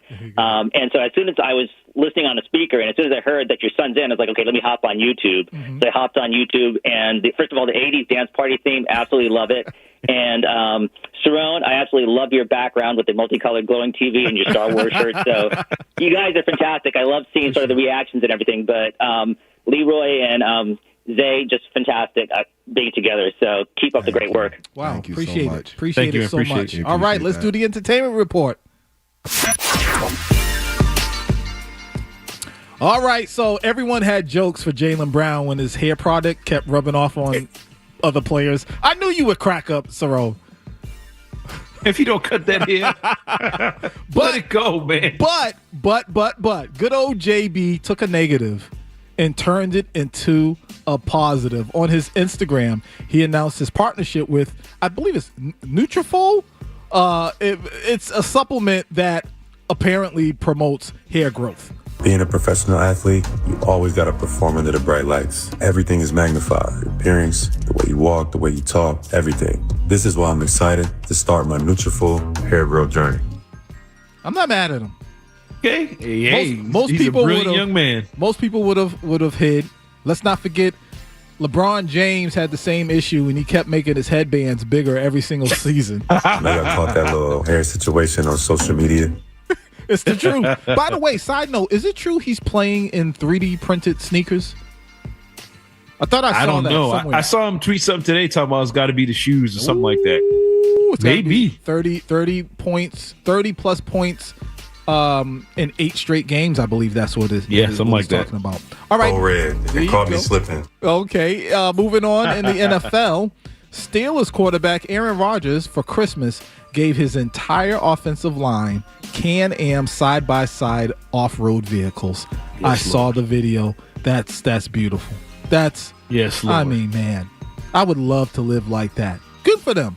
Amazon Prime posted about Nicolas Cage as John Madden, and that supposedly that movie is going to drop Thanksgiving 2026, and he looks just like John Madden. He nailed it. They nailed it. They look really, really good. And finally, George, if you would, give me the music, please. Volume 2 of Stranger Things Season 5 dropped, and it's got the world talking. Now, Cerrone, I got to be honest. My family and I have only gotten through the first 2 episodes. Okay. We're not going to give any spoilers or anything like that. I just got to say, man, I don't feel connected to the characters at all. The writing is something that a lot of people are talking about. I agree. It's a little weird. It ain't really hitting for me like that. But Cerrone, did you finish? Well, did you get up to, did you finish the 3rd episode? And we didn't stop. And what's your thoughts about it? How do you stop? We didn't stop. Well, we stayed up. We were tired. We fought through. He fought through. I'm going to just say this. There's a moment in the 3rd episode? They only put 3 out. Uh-huh. There's a moment halfway through the 3rd one where all the connections between each person and this connection you say that's missing from the other ones, it all comes full circle. And you're like, okay, yep. Okay, all right. Everybody getting a little emotional. It comes full circle where, with that kind of connects. A lot of it, the first couple, wasn't really about them. It was more of, whatever. But you'll be fine by the time you get to the end. But I see a lot of people complaining, oh, it's not the same as when they were kids. The show's changed. The show didn't change. You changed. It's exactly the same. If you sat down and never watched Stranger Things and you started today and watched from beginning to end, you realize there's no change. Well, you changed. I saw somewhere where somebody was saying the difference is, for instance, with the writing for them as kids, it fit kind of like with I almost said his full name, but Derek. The little quirky, weird stuff. Yep. It works because he's still a kid. It's not working so much for the main characters because they're not little kids anymore. That's what some people are saying. I think it is working. I think we're just having a tough time seeing them not as little kids. People, I see a lot of memes. People treating like the kids are 40 years old. Lucas got a 5 o'clock shadow. How am I supposed to treat him like a little kid? So did I when I was in high school. I had a full mustache. I look the same way I did when I was 18, except I was 100 pounds thinner. But anyway, I think the kids, I like the fact that the kids actually are growing up. They're in relationships that, whatever. Right. And I think it's cool. But I think some people want them to be, 8 years old the whole time. And it's like, no, it's been on for 13 years. I expect them to be 8 years old. And I think they didn't play a lot into the high school and them being students and all that stuff. You can't tell if these kids have jobs or students. You really can't tell. Right. And I think it's cool. But all in all, parents either, because I'm like, where are their parents in all of this? They never really showed them. They just running around day in and day out. A couple of the parents are key players. I just keep forgetting that they're actually their parents. But I mean, it's a cool show. I like it. I can't wait to see the final episode. I think it's 2.5 hours or something like that, the last show.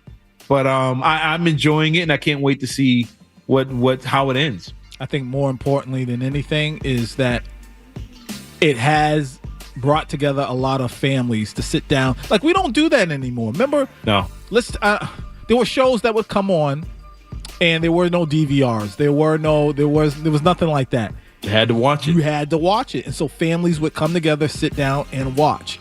I remember, I'm going back a little bit, but I remember leaving from choir rehearsal, and we're trying to get home. I believe it was Thursday nights, and to watch like 227, Amen. Mm-hmm. And the whole family sitting there watching it. So this does kind of give you that old school feeling when it comes to that. Are you still going to go to the movies to see the final episode? I think so. I think the kids want to go see it in the movies. It's something to do. Again, that's another family moment or something you do. It kind of takes everything else away and puts all your focus on for those couple hours there in the theater. And I think that's fun. I think it's something cool to do for everybody. Go back to work, go back to school. We're absolutely gonna go out and check it out, and then probably watch it again when we get home. But I like it. My kids love it because it kind of gives them a view of the 80s. Like the things, a lot of stuff is becoming trendy because of that show.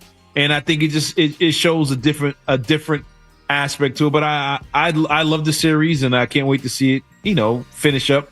It just reminds me of back in the day, all the movies we watched were like stuff. Goonies was like that. Mm-hmm. You know what I'm saying? We used to watch it. Last night we was watching Gremlins, like all that type of stuff. Just some 80s type movies, and where kids are the ones solving the mysteries or whatever.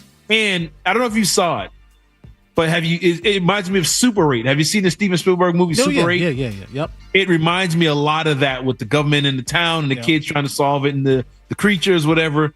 I love stuff like that, and I think it's pretty cool and pretty nostalgic. All right, and that's your entertainment report. We got to take a break. When we get back, it's time to talk about the Celtics, the NBA.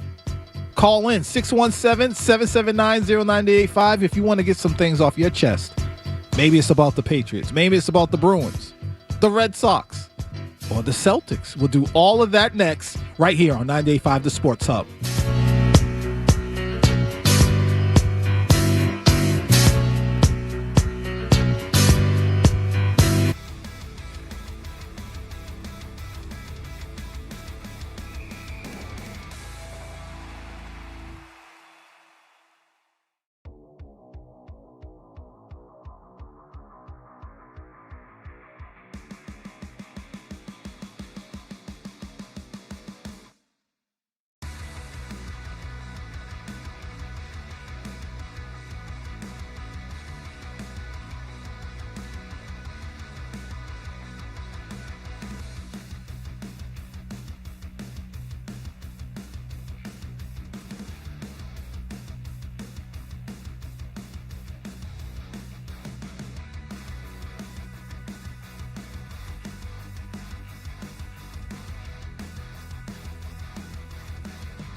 local guys, lots of local sports talk. Leroy Irvin and Cerrone battle on Boston's home for sports. 98.5 The Sports Hub.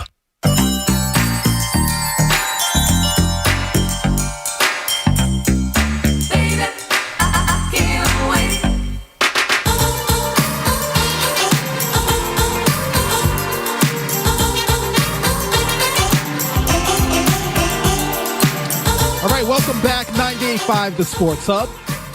It is an 80s party theme. I was around in the 80s, but I wasn't old enough to go to any parties. And when you hear stuff like this, I've always said to myself, man, they must have been in this. What?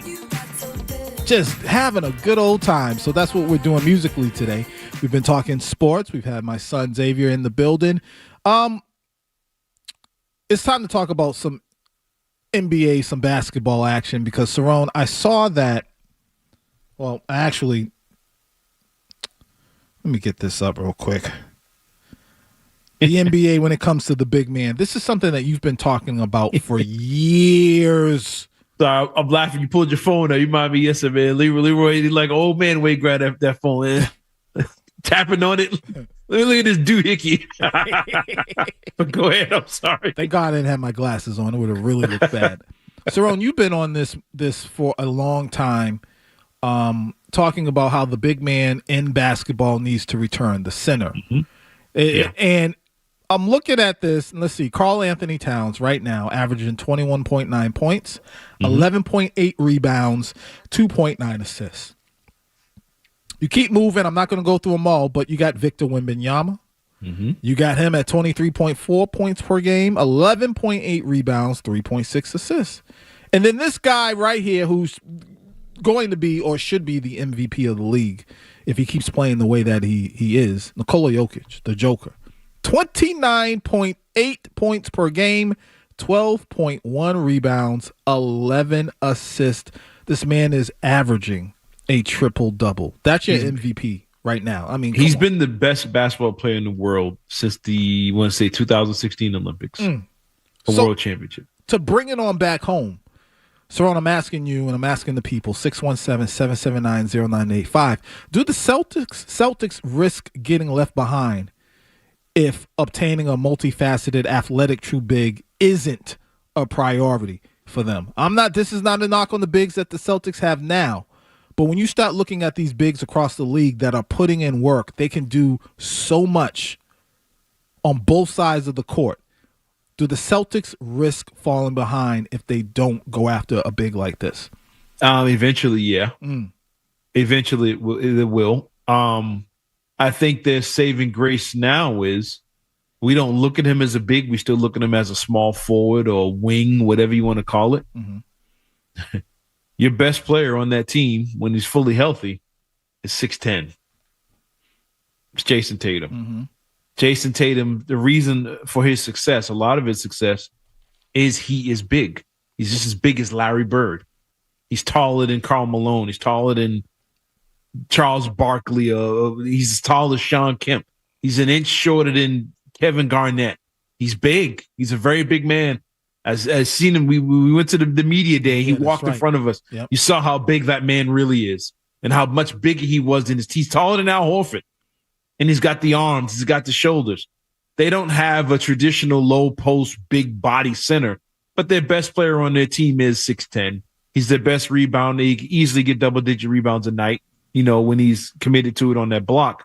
But I still think they have to figure out a way to get one of these bigs. Now, finding one that can do what Jokic can do, that's very rare, and you're not going to find one in the States. We don't produce big men like that in America. They don't exist. There isn't one in college. There isn't one in anybody's camp. There isn't one in no youth league at any YMCA in America. We do not develop guys like that because every trainer in the States wants every big man to be Kevin Durant of Wemby. They want him to dribble, face up, shoot, step back, fade away threes. We don't develop low post bigs anymore. There's no Bill Waltons walking around anymore. And until we do, it's going to be difficult. So the one you're looking for is probably somewhere in the FIBA league over in Europe. But you have to find somebody, a big body center that's either a lockdown rebounder and defender or an offensive threat. He's a low post threat that can pass the ball out of the block, make the mid-range, get to the foul line, that type of thing, and just clog the lane defensively. You got to get one or the other in order to compete going forward, because I think we talked about this last week or maybe week before. In NBA, sports in general is a copycat thing. When you get a Wemby and he's dominant, everybody doesn't want another Wemby. Half the league wants to get their own Wemby. And then the other guys, the smart GMs, are like, I got to find a defensive guy to match the Wemby. Right. I got to find a defensive Wemby. It's kind of like Shaquille O'Neal comes in the NBA. I mentioned this before. Shaquille O'Neal walks in 1990, 1991. Everybody says, oh, shoot, I got to go get Alonzo Mourning. I got to get Dikembe Mutombo. I got to go get, Theo Ratliff. I got to go get defensive. The Ben Wallaces and Dwight Howard show up to match what was dominant, to match the Tim Duncans. You know what I'm saying? The Dirk Nowitzkis and Kevin Garnett's. And now that Wemby's dominant, Jokic is dominant, Chet Holmgren, and you see an OKC winning. They got this big 7-footer now coming in the draft. Look who the hottest players in the draft are. Right. They're 6'9", big, low post. These guys, AJ's a power forward. Abuza is a power forward. Caleb Wilson at UNC, he's the next coming of Sean Kemp. Thank God we finally got one. Just a big man down there dunking on everything, throwing everything to the 10th row. The Celtics have to figure out a way to get one of those guys or develop somebody like Williams, a young kid who's got the size, 7-footer shot blocker, who is an elite passer. Williams is a passer and that was a dominant trait of his coming out of Kentucky. Develop a guy like that and say, you know what, he's not going to be Jokic. We don't need him to be. We got Jaylen Brown. We got Jason Tatum. We got scorers around him. We put him on the low block and watch him pass the ball and go to work. We got something here. But you have to figure out a way to get a 7-footer that can dominate. And Neemias Queta, as good as he's been for them, he's a power forward. He's old school power forward. And he doesn't have the offensive game or the size to dominate the paint like some of these other guys around the league. And you do run the risk of making it more difficult for you to win. Think about it. Why did they lose to the Knicks last year? It was Towns and what's his name? With getting shoot his free throws, also made him against the Celtics. The Knicks centers, 2 bigs, outplayed the Celtics bigs drastically, and that was the difference in that series. The Knicks had the bigs, and Porzingis was sick. You didn't have him on your end. You have to figure out a way to get one, or the Cavs with Mobley and Allen, the Knicks with Towns. You're seeing the Detroit with Orlando Woolridge Jr. out there playing power forward. I swear that's his boy. I know that's his boy. Out there rebounding and throwing them elbows. You got to get one in order to compete going forward. Let's go to Joe in West Virginia. He wants to talk about the Celtics. Joe. Hey, Happy New Year, Brother Leroy, Brother Cerrone, Brother George behind the glass. Love you guys, and I mean it. Better than any Saturday afternoon matinee movie. Hey, real quick, as far as Jokic, I would love to see them have to, deal with an Otis Gilmore or a Patrick Ewing or a Moses Malone. There's nobody in the low block to stop the guy. Not to take anything away from the guy. About the C's, I got to give it up to them from here on out. I think, Jaylen Brown is an all-star starter for an all-star game. I want to say, I've been guilty because I've been waiting for the 0 to show up on the basketball court, but they've held their own to this point. I wanted to ask you about Jordan Walsh. Seems like he's a good defensive player, and his offense will come along and complement that. Almost like an old-school guy. Hey, always love the show. Take care, guys. Appreciate it, Joe. We will talk about Jordan Walsh on the other side. If you want to call in and participate, feel free. 617-779-0985. When I hear the music, I start, good Lord. Cerrone, can you imagine walking into a house party and this is playing? Man. With the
and Cerrone battle. Leroy and Cerrone on Boston's home for sports. 98.5 The Sports Home.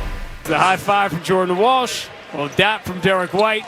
And Jaylen Brown hits back-to-back threes to keep his 30-point streak going. Second longest in Celtics history. And on Sunday afternoon in Portland, they'll try to tie Larry Bird. It's such a step back. Right? He'll never be that good again. In everything. Yo, from 1980 to 2000. Mm-hmm. There'll never be a stretch of better music, movies, and sports in the history of mankind again. Ever. We peaked. And then they gave us the internet, and we just turned into Neanderthals. Think about this. The minute we got the internet in our hands, we became idiots overnight. AI and all we're getting. AI, and now we want to make it easy internet. No, it's not even that. We get AI, and we're sharing Martin Luther King videos of him wrestling. Like, really? That's what they gave you all the technology of the world in your hand, and that's what you decided to do with it. Really? That's it. Man, I saw, real quick, this is sports related now. I saw a guy break down track and field and the myth that athletes today are just bigger, stronger, faster than they've ever been before. And he broke down like the 1940 Olympics and today. Yo, it was like 1930 or something like that. The 100-meter dash winner back then was like a 10.6 or 10.4. And it was like today it's like a 9.6, 9.7 is like the average. And it was like with all the technology and humans being all this faster, we've only gained like 0.7 of a second difference in 100 years of track. And it literally was like, now look at the shoes. Yo, they were like penny loafers with steel spikes on their toe, and they were in swim trunks. It was like, yo, with all the technology and all that, if you actually break it down, we're nowhere near faster than we were back then. The only difference is high-speed surfaces, high-speed, the clothing and all that stuff.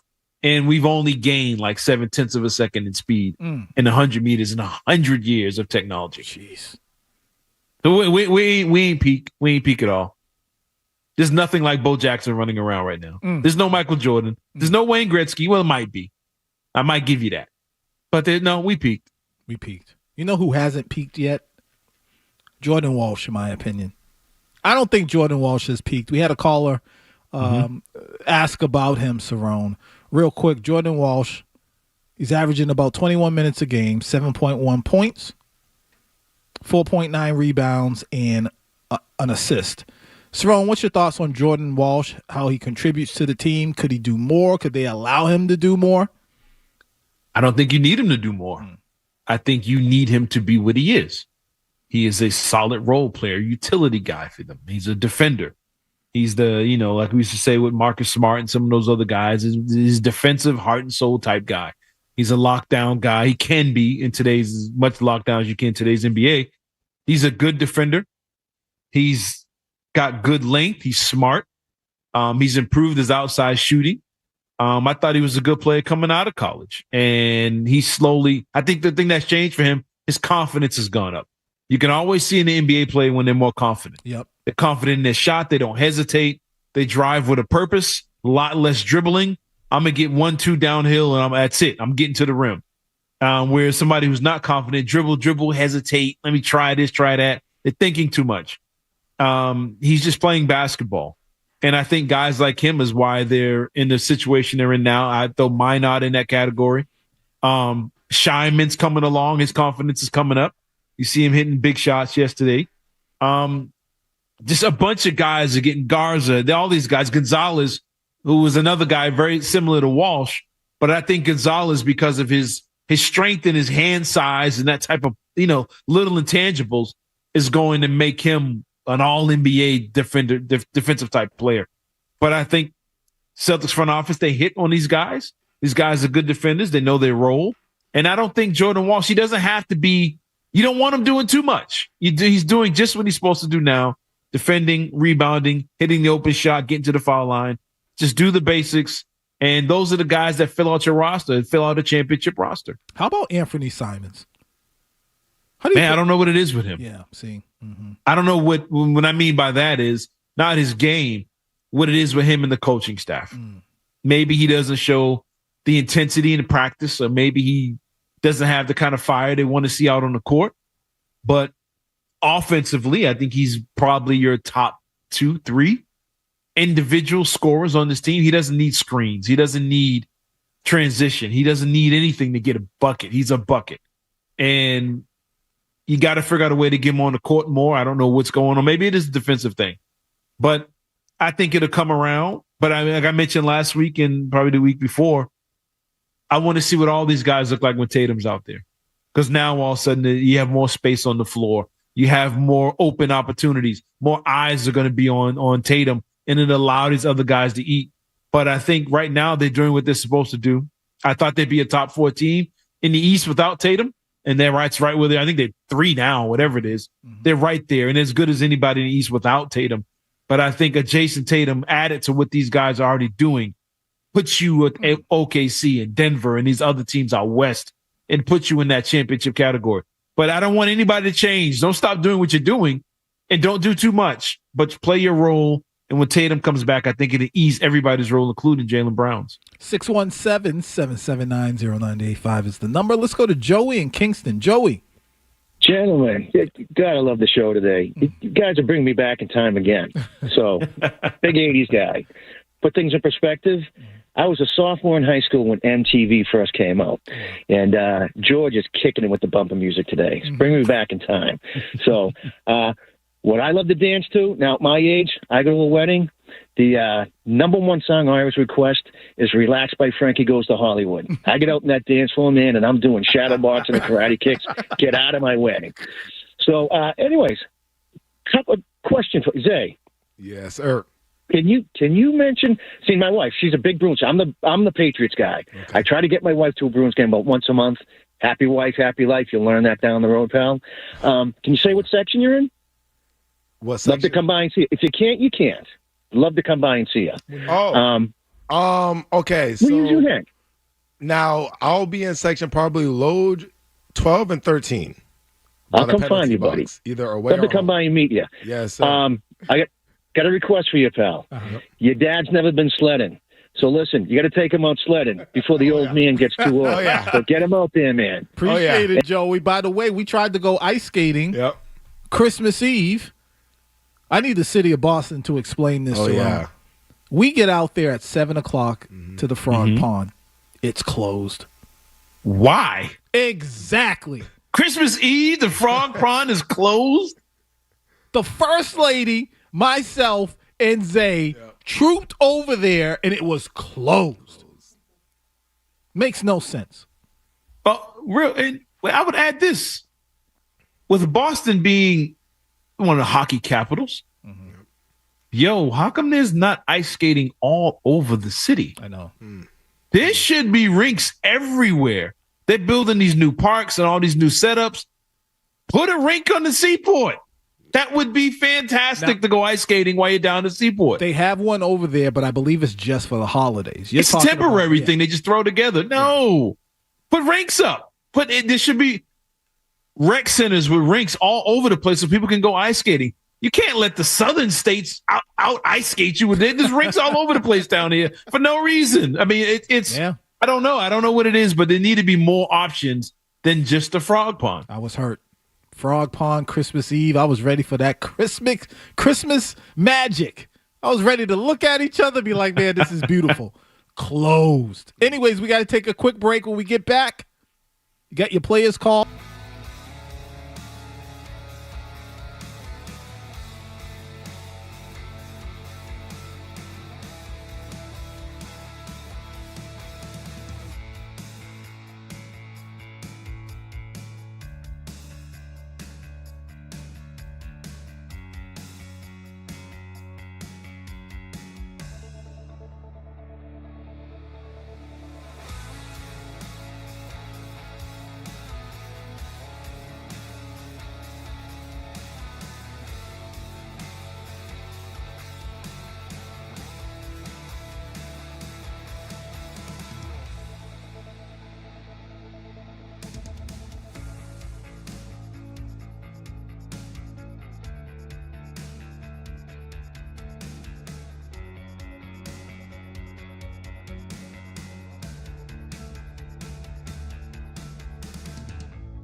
Irvin and Cerrone battle on 98.5 The Sports Hub. Boston, what's up, LaCar?